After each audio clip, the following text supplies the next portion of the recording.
여러분, 안녕하십니까? 오늘 우리는 우리 삶을 지탱해온 아주 익숙하고도 견고한 상식 하나를 깊이 들여다보며 이야기를 시작해보려 합니다.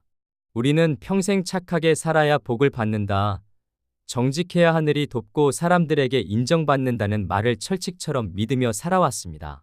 이 말은 우리 사회를 지탱하는 도덕적 근간이었고, 우리가 자녀들에게 물려줄 수 있는 가장 소중한 가치이자 삶의 지혜였습니다. 그래서일까요?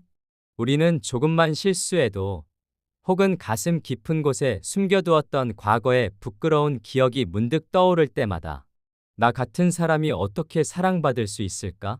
라며 스스로를 날카로운 칼날 위에 세우곤 합니다.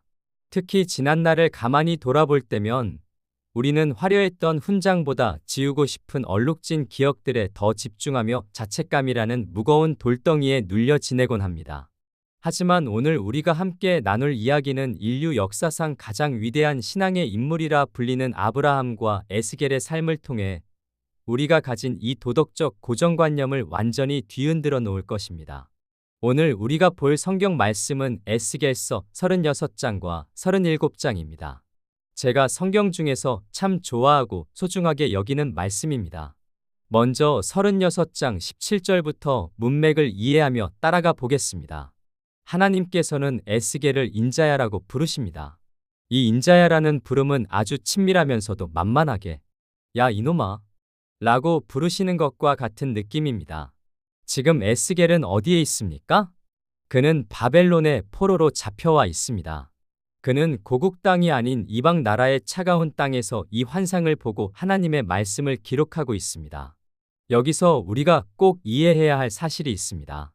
바로 에스겔과 예레미야 그리고 다니엘이 모두 같은 시대의 사람이라는 점입니다.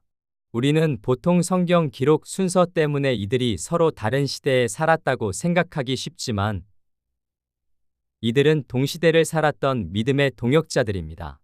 예레미야는 유다 본국에서, 에스겔과 다니엘은 바벨론 포로지에서 각각 하나님의 말씀을 전했습니다. 이 사실이 왜 중요할까요? 시대적 상황이 같기에 그들이 전하는 예언과 얘기가 모두 똑같기 때문입니다. 에스겔 36장 17절은 이스라엘 백성들이 왜 포로가 되었는지 그 처참한 이유를 설명합니다. 그들이 고국 땅에 거주할 때 그들의 행위로 그 땅을 더럽혔습니다. 성경은 그 행위가 마치 월경 중에 있는 여인의 부정함과 같았다고 묘사할 만큼 아주 추하고 더러웠다고 말합니다. 그들이 땅 위에 피를 쏟았고 우상들로 자신들을 더럽혔기에 하나님께서는 분노를 쏟으셨고 그들을 각국으로 흩어버리셨습니다. 전쟁이 나면 사람들은 여기저기로 도망을 갑니다. 어떤 이는 애굽으로, 어떤 이는 다른 나라로 뿔뿔이 흩어졌습니다. 그런데 문제는 그들이 흩어진 곳에서도 발생했습니다. 흩어진 곳에서 이방 사람들이 그들을 보며 비웃었습니다.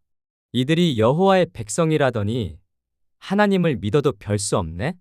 하나님이 살아계신다더니 자기 땅에서 쫓겨나다니 별것 아니구먼. 이스라엘 백성들의 비참한 모습 때문에 하나님의 거룩한 이름이 이방 나라들 사이에서 더러워진 것입니다. 하지만 21절에서 놀라운 접속사가 등장합니다. 바로 그러나입니다. 하나님께서는 이스라엘 백성들이 당신의 이름을 더럽혔음에도 불구하고 나는 내 거룩한 이름을 아꼈노라고 말씀하십니다. 그리고 22절에 우리 인생을 완전히 뒤바꿀 선포를 하십니다. 이스라엘 족속아, 내가 이렇게 행함은 너희를 위함이 아니요 너희가 들어간 그 여러 나라에서 더럽힌 나의 거룩한 이름을 위함이라. 여러분, 이 말씀이 들리십니까? 하나님이 우리를 회복시키시는 이유는 우리가 착해서가 아닙니다. 우리가 무언가를 잘했기 때문에 도와주시는 것이 아닙니다. 하나님은 우리 모습과 관계없이 하나님 스스로 당신의 이름을 아끼시고 우리를 사랑하시기 때문에 우리를 회복시키겠다고 결정하신 것입니다. 이것이 바로 복음의 어마어마한 비밀입니다. 로마서에서도 우리가 아직 죄인 되었을 때, 우리가 원수 되었을 때 이미 예수 그리스도를 보내어 우리를 구원하셨다고 말합니다. 하나님은 우리의 실력이나 현재 상태를 보시는 분이 아닙니다. 하나님은 당신의 영광을 위해 그리고 우리 안에 계신 예수 그리스도의 의를 위해 역사하십니다. 그러므로 오늘 여러분의 모습이 어떠하든 상관없이 하나님의 어마어마한 복을 받을 준비를 하십시오. 하나님 스스로가 해결하시겠다고 약속하셨습니다. 하나님은 단순히 환경만 바꾸시는 것이 아니라 우리의 내면을 완전히 수술하십니다. 25절을 보면 맑은 물을 우리에게 뿌려 정결하게 하시겠다고 합니다. 우리가 회개하라고 애써서 되는 것이 아니라 주님이 먼저 하시겠다는 것입니다. 모든 더러운 것과 우상 숭배에서 우리를 깨끗하게 하실 것입니다. 그리고 26절 새 영을 너희 속에 두고 새 마음을 너희에게 주되 굳은 마음을 제거하고 부드러운 마음을 줄 것이며 신앙생활은 내가 변하려고 노력하는 것이 아닙니다. 주님이 나를 변화시켜 놓으셨음을 믿고 받아들이는 것입니다. 성경은 이미 우리가 새롭게 되었다고 선포합니다. 우리는 자꾸 우리 스스로 변화하려고 애쓰지만 그것은 신앙생활이 아닙니다.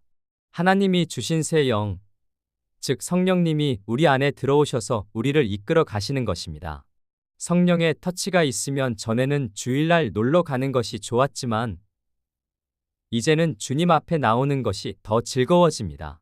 억지로 하는 것이 아니라 저절로 행하게 되는 기적이 일어납니다. 시청자 여러분, 당신은 이미 충분합니다. 당신은 이미 하나님의 은혜로 100%의 의인이 되었습니다. 내가 무언가를 잘해서 하나님이 기뻐하시는 것이 아니라 하나님이 이미 나를 기뻐하시기 때문에 선한 일을 하게 되는 것입니다.